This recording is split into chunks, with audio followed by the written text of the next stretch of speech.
મિત્રો, જો તમારું બ્લડ પ્રેશર વધારે રહેતું હોય તો શું ખાવું અને શું ન ખાવું તેની ચિંતા થતી જશે. ઘણા લોકો માને છે કે બીપી હોય એટલે ખાવા માટે બહુ ઓછા વિકલ્પો રહે છે, પરંતુ એવું નથી. યોગ્ય અને સંતુલિત આહાર તમારા ઓવરઓલ હાર્ટ હેલ્થ અને બ્લડ પ્રેશર મેનેજમેન્ટમાં મદદરૂપ થઈ શકે છે. તો આજના વિડીયોમાં આપણે જાણીશું બ્લડ પ્રેશર માટેના 7 એવા પૌષ્ટિક ફૂડ ઓપ્શન્સ જેને યોગ્ય પ્રમાણમાં તમારા આહારમાં તમે સામેલ કરી શકશો. સાથે જ છેલ્લે જાણીશું કે બીપી હોય ત્યારે કઈ સામાન્ય ખાવાની ભૂલો ટાળવી જોઈએ. તો ચાલો વિડીયોની શરૂઆત કરીએ. નંબર 1, લીલા શાકભાજી. સૌથી પહેલા વાત કરીએ લીલા શાકભાજીની. પાલક, મેથી, સરગવાની ભાજી જેવી લીલી શાકભાજીમાં ઘણા મહત્વના વિટામિન્સ, મિનરલ્સ અને અન્ય પોષક તત્વો હોય છે. ખાસ કરીને પોટેશિયમ ધરાવતા ફૂડ્સ કેટલાક લોકોમાં બ્લડ પ્રેશર મેનેજમેન્ટ માટે મદદરૂપ થઈ શકે છે. પરંતુ જો તમને કિડનીની બીમારી હોય અથવા પોટેશિયમની સમસ્યા હોય તો વધારે પોટેશિયમ વાળો આહાર શરૂ કરતા પહેલા ડોક્ટરની સલાહ લેવી જરૂરી છે. શાકભાજી બનાવતી વખતે તેમાં વધારે મીઠું ન ઉમેરવું એ પણ મહત્વનું છે. બીજા નંબર પર છે તાજા ફળો. કેળા, સંતરા, સફરજન, જામફળ જેવા ફળો સંતુલિત આહારનો ભાગ બની શકે છે. ફળોમાં વિટામિન્સ, મિનરલ્સ અને ફાઇબર મળે છે. પરંતુ અહીં એક વાત ધ્યાનમાં રાખવી, હોલ ફ્રૂટ ખાવું અને ફ્રૂટ જ્યુસ પીવું એક સરખું નથી. જ્યુસની જગ્યાએ આખા ફળ ખાવાથી ફાઇબર પણ મળે છે અને ઘણીવાર સંતોષ પણ મળે છે. અને જો તમને ડાયાબિટીસ હોય તો ફળની પસંદગી અને માત્રા તમારા ઓવરઓલ ડાયટ અને બ્લડ શુગર મુજબ રાખવી જોઈએ. ત્રીજા નંબર પર છે દાળ અને કઠોળ. મગની દાળ, મસૂરની દાળ, ચણા, રાજમા અને અન્ય લિગામેન્ટ પ્રોટીન અને ફાઇબરના સારા સ્ત્રોત બની શકે છે.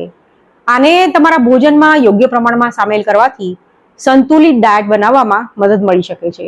પરંતુ તૈયાર અથવા પેકેજ દાળ કઠોળના પ્રોડક્ટ લેતા હો તો તેમાં સોડિયમ કેટલું છે તે લેબલ પર જરૂર તપાસો.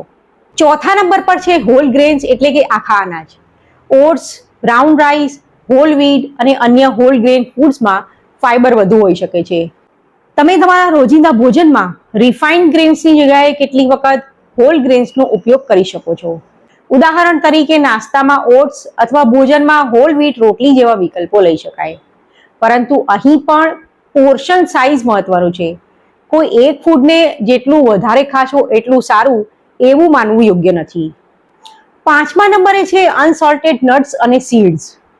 બદામ, અખરોટ જેવા નટ્સ અને કેટલાક સીડ્સમાં હેલ્ધી ફેટ્સ, પ્રોટીન અને અન્ય પોષક તત્વો મળી શકે છે.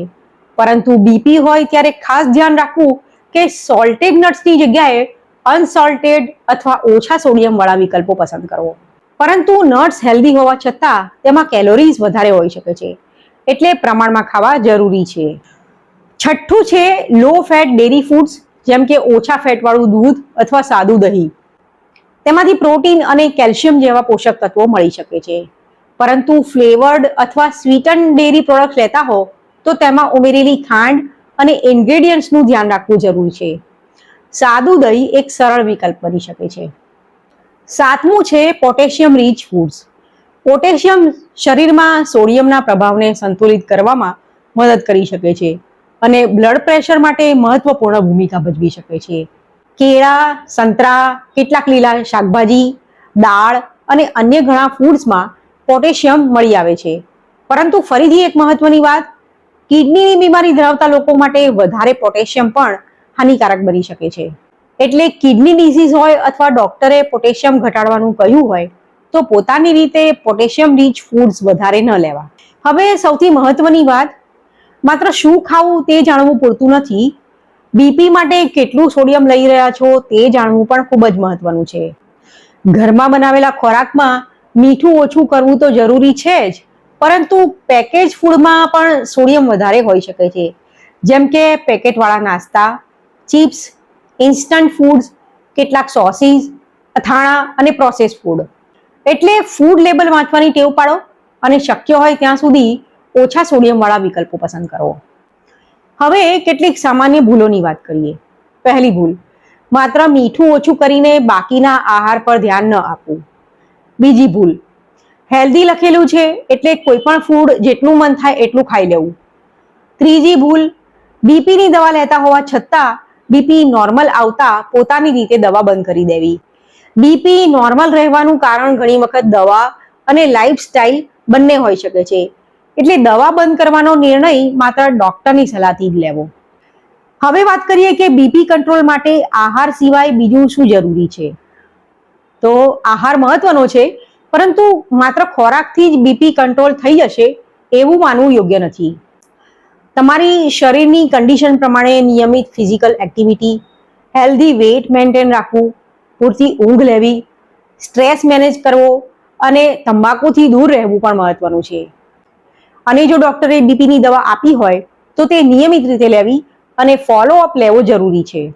અને ખાસ ચેતવણી, જો તમને બીપીની સાથે છાતીમાં દુખાવો, શ્વાસ લેવામાં તકલીફ, અચાનક નબળાઈ, બોલવામાં તકલીફ, દ્રષ્ટિમાં ગંભીર ફેરફાર અથવા ખૂબ જ તીવ્ર માથાનો દુખાવો જેવા ગંભીર લક્ષણો દેખાતા હોય તો તેને સામાન્ય માનીને ઘરે રાહ ન જુઓ, તાત્કાલિક તબીબી મદદ લો. તો મિત્રો, જો બ્લડ પ્રેશર વધારે રહેતું હોય તો તમારા આહારમાં લીલા શાકભાજી, હોલ ફ્રૂટ્સ, દાળ, કઠોળ, હોલ ગ્રેન્સ, અનસોલ્ટેડ નટ્સ અને યોગ્ય ડેરી ફૂડ્સ જેવા પૌષ્ટિક વિકલ્પો સામેલ કરી શકાય છે. પરંતુ સાથે સાથે મીઠું અને સોડિયમનું પ્રમાણ ઘટાડવું, પોર્શનનું ધ્યાન રાખવું અને તમારી વ્યક્તિગત તબિયત પ્રમાણે ડાયટ રાખવી ખૂબ જ જરૂરી છે. ખાસ કરીને કિડની ડિઝીઝ, ડાયાબિટીસ અથવા કોઈ બીજી મેડિકલ કન્ડિશન હોય તો ડાયટમાં મોટા ફેરફાર કરતા પહેલા તમારા ડોક્ટર અથવા રજિસ્ટર્ડ ડાયટિશિયનની સલાહ લો. જો તમને આ માહિતી ઉપયોગી લાગી હોય તો વિડીયો લાઈક કરો, પરિવાર અને મિત્રો સાથે શેર કરો અને આવી જ સરળ આરોગ્ય માહિતી માટે અમારી ચેનલને સબસ્ક્રાઇબ કરવાનું ભૂલશો નહીં. ફરીથી મળીશું, ત્યાં સુધી આવજો.